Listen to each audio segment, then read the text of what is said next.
はい、こちらネコノベル通信緊急速報です。現場は昭和の国語教科書。被害者は数日間の孤立により重度の脱水症状を併発。末期の桃が見せた家族の影という幻覚を幸福と誤認したまま、誰にも見取られず静かに花へと痴漢された模様。これは戦争が生んだ悲劇か、それとも我々が直視を避けた孤独死の隠蔽工作か。引き続き審議が必要な重大事案です。影帽子をじーっと見つめるのさ。と数える間、空に吸い込まれるようなカウントダウン、覚えていますか？放課後の雑談ラジオ、国語対話へようこそ。ごきげんよう。サブカルチャー分析官の猫です。さて、本日の解析対象はアマン・キミコ氏による1982年の大パーツ、ちーちゃんの影送りですね。出た、教科書のど定番、アイドル司会の MC です。でも私、このお話のラストは本当に美しいと思うんです。ほら見てください。恒例の画伯のイメージイラスト。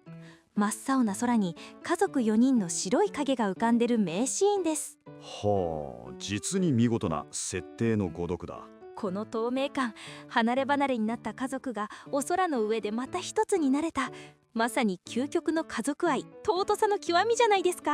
MC 氏が描いたその不自然なほど白い影と彩度が高すぎる空、それは感動の再会などではありません。現代の用語で再定義するなら、物理肉体の消失直前に実行されたクラウドへのデータバックアップですね。バックアップやめてくださいよ。これは魂が救われるあったかいファンタジーでしょ。ファンタジー？学術的にはそうですが、解釈違いですね。これは生存リソースが枯渇した無理ゲーの果てに、少女が影送りという虚構の幸福へログインしたサイバーオカルトサバイバルですよ。サイバー？嘘、そんな SF チックな怖い話だったの？真相を確かめなきゃ。では物語の全貌、あらすじを順に確認していきましょう。お手並み拝見といきましょうか。公式設定という名の残酷な現実を。物語は夏の初め、家族4人が庭に出てお父さんに教わりながら影送りをします。塔を数える間という合図で空を見上げると、そこには4つの白い影がくっきりと浮かびました。平和なチュートリアルに見せかけた家族全員が揃う最後のイベント、典型的な喪失フラグの設置です。翌日、お父さんは白いたすきをかけて出征します。でもちーちゃんの目にはお父さんの体は丈夫そうじゃないと映っていました。ヒーローユニットではなくステータスの低い一般市民まで動員される、末期戦特有の無理ゲーバランスですね。やがて空襲警報が日常になり、ある夏の夜、空が真っ赤に染まります。焼夷弾の雨が降り注ぎ、街は火の海になりました。フィールド全体がダメージ床と化す回避不能イベントの発生だ。逃げ惑う中、お母さんは右手でちーちゃん、左手でお兄ちゃんの手を引いていましたが、雑踏で大人の男の人にぶつかられ、ちーちゃんの手は離れてしまいます。物理的なコネクションロスト。ここから幼女による強制ソロプレイが始まってしまった。翌朝、一人ぼっちのちーちゃんは通りすがりのおじさんに嫌で待ってなさいと言われ、焼け跡にある自宅の壊れかかった防空壕に戻ってしまいます。ナユタの確率で生存ルートを閉ざす致命的な誘導ミス。そこは安全地帯ではなくただの暴挙ですよ。誰も帰ってきません。ちーちゃんは雑農に入れていた干しいを水もないまま少しずつかじって上をしのぎます。 HP と水分ゲージが赤点滅しているのに回復アイテムが欲しいのみ。リソース管理が完全に破綻しています。数日が過ぎ、ちーちゃんの体は熱悪くなり、誰もいないのにお父さんやお母さんの声が聞こえ始めます。サニティチェック失敗。システムがバグり始め、幻聴が発生しています。そして晴れ渡った朝、ふらふらと外へ出たちーちゃんは最後の影送りをします。すると青い空にいないはずの家族全員の4つの白い影がはっきりと見えました。来た。極限状態の脳が失われたデータを空というスクリーンに強制レンダリングした瞬間だ。ちーちゃんは空に吸い込まれ、花畑の中で家族と再会します。物語は数十年後、平和な公園で遊ぶ子どもたちの描写で幕を閉じます。プレイヤーの消滅とともにマップがリセットされ、何事もなかったかのようにピース派 BGM が流れる。見事なバッドエンドの隠蔽ですね。思い出すだけで涙が。でもこのお話の裏側はこれだけじゃありません。続いてはこの悲劇を大人の視点で解剖します。さて、ここからは冷徹に行きます。感動の名作という包装紙をビリビリに破いて中身の生存戦略を検品する時間ですよ。おや、随分と好戦的ですね。エモーションよりもロジック、感情よりの設定を重視する姿勢、嫌いではありませんよ。もちろんですとも。ところで私どうしても気になります。おや、何ですか？急に改まって。あんたアホか。何考えとんねんこのお父ちゃんは。出征前日やで。明日戦争行くんやろ。急に解像度が荒い関西弁に。それは影送りのシーンのことですか？せや、悠長に影を見つめて銃数えるて。そんな暇あったら疎開先のおばちゃんの住所とか闇市のルートとか、もっと生きるための段取りを教えたらんかい。いや、あれは家族の絆を深めるための儀式であって、実利を求めるシーンでは。絆で腹は膨れへんのや。子供残して自分は白たすきかけて万歳されて、残された家族の平坦はどうすんねん。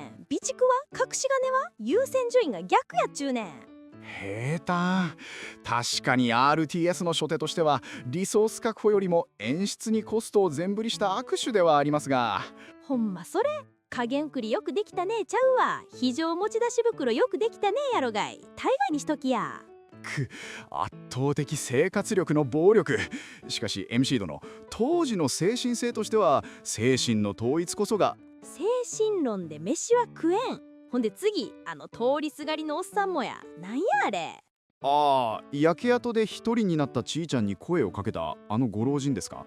家へ帰って待っていなさいって。鬼か自分は。一面の焼け野原やで。家なんかあるわけないやんか。なんでそこで突き放すん？それは善意のつもりだったのか、あるいは自身の生存で手一杯だったのか。 NPC の挙動としては不可解なバグですね。バグやない。ただの無責任や。アメちゃんやるからうち来いって言えんのか。子供を瓦礫の山にリターンさせてどうすんねん。それすなわち死ね言うてるのと同じやで。正論すぎて反論の余地がない。確かにあの誘導は初心者プレイヤーをいきなりラストダンジョンに放り込むようなキルムーブでした。せやろ。ほんで極めつけは欲しいや。あんたあれ見て何も思わんかったんか。貴重な回復アイテムですが、水なしで摂取していた点は生理学的に危険だとは思いましたよ。危険どころの話ちょうわ。カッチカチの欲しいを水なしでガリガリって歯かけるわ。消化不良で腹壊すわ。もったいない。そこ？命の危険より歯ともったいない精神の心配ですか？当たり前や。体が資本やのに。唾液でふやかす前になんで雨水でもなんでも探さんかったんや。生きる気力が空回りしとる。見ててじれったいわもう。うわぁ、セット。このリアリズムの化粧のようなおかんの前では、どんな美劇的な文学も単なる段取りの悪い生活に転換されてしまう恐ろしい能力だ。はあ、あかん。つい熱が張ってしまいました。古本いかがでしたか猫さん。今の乱高下で情緒が。いえ、見事な現実的監査でした。我々は物語の美しさに目を奪われて、その裏にある生存戦略の欠落を見落としていたようです。もちろん感動して泣くのは簡単ですけど、現実はもっとシビアですからね。さて、お説教はこのくらいにして、続いてのコーナーに行きましょうか。ではここからは真面目な生徒に戻りますね。猫さん、どうしてこの作品は何十年も教科書の絶対王者として君臨しているんですか？単にかわいそうだからじゃありませんよね。良い質問です。その謎を解く鍵は物語の中ではなく外、つまり出版年というメタデータに隠されています。出版年？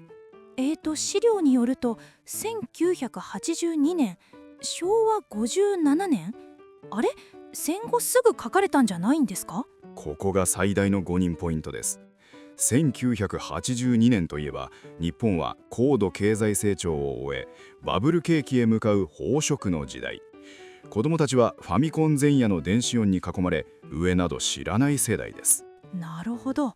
お腹いっぱいご飯が食べられる時代の子供たちに、あえてこの極限の飢餓をぶつけたんですね。その通り。これは豊かさで感覚が麻痺した世代への精神的カウンターテロなのです。裸足の弦のような視覚的バイオレンスではなく、静寂と青空で精神を蝕む精神干渉型の兵器として設計されています。ああ、精神干渉型。確かに怖い家が出てくるわけじゃないのに、読み終わった後空を見るのが怖くなるような呪いを感じます。それこそがアマン・キミコ氏の魔術です。そして文部科学省がこの作品を採用し続ける真の理由、それは敵の不在という構造にあります。敵の不在？言われてみれば、爆弾を落としたパイロットも戦争を始めた政治家も誰も出てきませんね。この物語では戦争がまるで地震や台風のような自然災害として描かれています。これにより読者の感情から怒りというコマンドが削除され、哀れみだけが抽出されるのです。怒っちゃいけない。ただかわいそうだと泣くことしか許されない。なんだかすごく窮屈な道徳ですね。これぞ日本的な滅びの美学のインストール作業ですよ。システムへの反逆ではなく、理不尽な運命を美しく受け入れ、静かに空へ帰ることを尊いとする。うわー、ちーちゃんが文句一つ言わずにお花になっちゃうのって、そういう理想の被害者像をすり込むためだったんですか？学術的には隠れたカリキュラムと呼びます。教室でみんなで影送りを真似するのも一種の集団儀式。平和な校庭で仮想の死者との交信を行うことで、国民的な情緒を同期させているのです。私たち知らないうちにすごいプログラムをインストールされてたんですね。大人になって気づく教科書の裏側、深すぎます。教科書とは無意識の設計図ですからね。さて、そんな完璧に設計された物語も現代この冷めた視線には勝てないかもしれません。気になる。令和の子どもたちはこの美談をどう受け止めているんでしょうか。続いては現代の反応とトレンドをチェックです。そろそろ放課後のチャイムが鳴りそうです。猫さん、今日の授業はなんだか胸が苦しくなるような濃い内容でしたね。おや、センチメンタルになっている場合ではありませんよ。我々が解散した後もこの作品は現代のインターネットの海で新たな解釈という名のデータを増殖させ続けているのですから。データ？そういえば今の子たちってこの救いのないお話をどう読んでるんでしょう。やっぱりかわいそうって泣いてるのかな。泣く？いえいえ、現代のデジタルネイティブ、特に Z 世代やアルファ世代のゲーマー的感性からすれば、この物語は一つのスラングで定義されます。無理ゲーですよ。無理ゲー？クリア不可能な激ムズゲームのことですか？教科書の名作になんてことを。事実でしょう。初期装備は残能一つ、マップは全焼した焦土、 NPC である大人はあっちへ行けとご情報を流す、運営からの支援物資はゼロ。こんなのクソゲーウィキなら難易度調整ミスとして炎上確定案件です。言われてみれば確かに、チュートリアルもなしにいきなりラスボス戦のフィールドに放り出されてるようなもんですもんね。理不尽すぎる。